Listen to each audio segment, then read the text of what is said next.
Guys একদিনে তো blog video করলাম শুরু করলাম তো আমরা একটু ঘুরতেছি বিকালবেলা হাঁটি আর আমি ভাবলাম একটা ভিডিও বানাই লাই নাকি মানে ঘুরতে তাই মতো ধান খেত আছে ওইদিকে যাওয়ার চেষ্টা করতেছি तो मन से साथ है और क्या दिख क्या है बाबा इत्तेफाक था ওই দেখ কালামানি দূরতাছে কোনটা ওই দেখ কই দেখ গরুর মুখ দেখ বেটার খুব সাদা হবে না কালামানি উঠতেছে দেই না তো দেখছি না গরুর কোন মুখ দা ওই যে লোকটা খারে রেখে দেখে না এটা কি পানি উড়বে তো ভরতেছে খাট দেওয়া লাগবে ও আসলে তো এইসব ময়লা আবর্জনার পানি ওরা ক্ষেত চাষ করে আর মাটির উর্বরতা নষ্ট ফসল ভালো হওয়াতে ইয়াইও বেশি ক্ষতিও বেশি নাকি মানে এই যে খালেন আবার বের হয়ে দেখা গাছ গুছ লাগায় কি চলছে লাগাইছিল তো না ভেঙে যাবে যাক মনে হয় যদি পানি আইতে তো এটা তো আর মরাইয়া যেত পরে না। গাছটা যদি তাহলে মনে হয় দেখতে সম্পর্ক আর হ্যাঁ গো রাস্তা হয়েছে এলাকার নাকি এলাকার মানুষ ভুল করছে এটা আরো মজবুত করে দেওয়া এবারে পানি হইলে তো পানি যাওয়ার মতো চান্স আছে এবার নিলে যাইতো না কারণ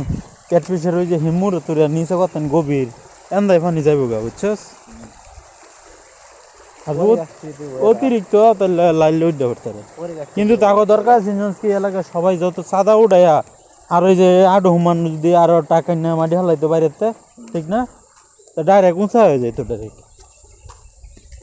কিন্তু এরা বুঝছে না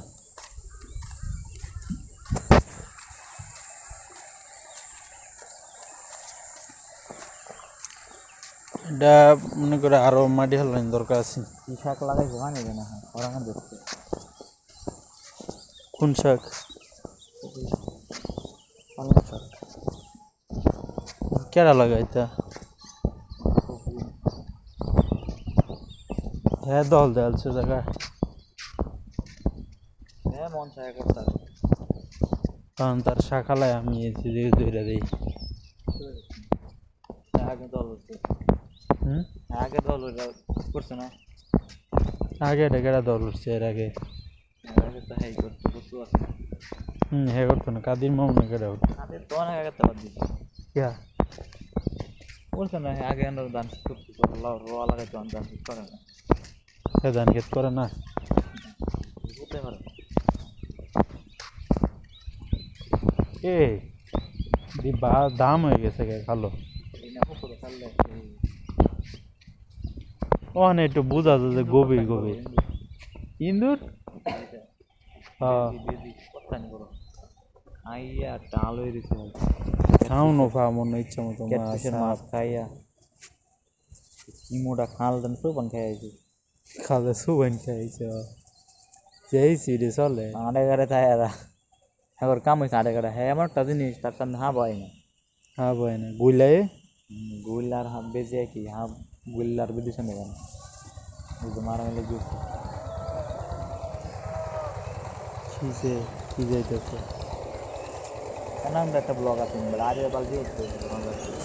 কি এমন একটা ব্লগ আছে এর মলদা করছিলাম এর মধ্যে আউসাইডের মলদা ঈদের পরের দিন কি ব্লক আছেন ওই যে ছোটোবেলা আমার চলতাম এই ব্লগ অরিজিনাল ছিল সারা আছে ডিলেট করে কেন কি হচ্ছে এটা নাম দে ঘুরতে যাচ্ছি আমরা আমি রামদা ধান ক্ষেত লাগাইছি ধান ক্ষেতটা দেখতে যাচ্ছি দেখা যাক কেমন ফসল লাগাইছি আবার কাটবার সন্ধ্যার করে শেয়ার করাইব ফসল কাটার সময় শেয়ার করাইব দেখাম কয় মন ধান 10 কাটাতে কয় মন হয়ে গেছে 40-45 মন এবারে ধান বেশি হইব আমার এই সিজনে ধান বেশি বৈশাখ মাস না হ্যাঁ আবহাওয়া লাগে সব কিছু বৈশাখ মাসের ধান ভালো সবচেয়ে ভালো এবার আমরা ধান কিনলাম 20-25 মন। তোরা ধান ক্ষেত করিস না, খুব জানি তো করি তোরা কিনতে বেচবি তারপরে আমার 2 গাদা। 2 কাটা গাছ, 2 কাটা গাছ কত পাওয়া যায়? আরে মামা কিনছেন আচ্ছা কত পাওয়া যায়? 5 মন 4 মন 5-4 মণ তো 2 মাসই শেষ। ছোট বড় 1 মাসে দানা 2 ও, তাহলে বুধাই করে আর কষ্ট। খেরে লাগে ও খেরার লাগে দাম দাম দেবো তো তরি কিনি বিনোদন। সোজা কি রাস্তা বানাইছে নাকি? তো আমরা খেত আমরা যদি ওরা বোঝে না, এই গ্রামের মানুষেরা একতা নাই, বোকা নাকি গছ, বোকা না? গাছ পান্তা লইলে তা ভালো হয় জানি আনছি নি তো বেশি এ নিয়ে আনছে পরে এলাকার সবাই সাদা ধরতো যে 3,000 5,000 দেয় রাস্তা যদি হইতো আমরা টমটম তো লরি হইতো। 5 মিনিট আছে ও আচ্ছা, তে অনেক বড় হয়ে গেল, পরে আরেকটা ভিডিও নাম নেই।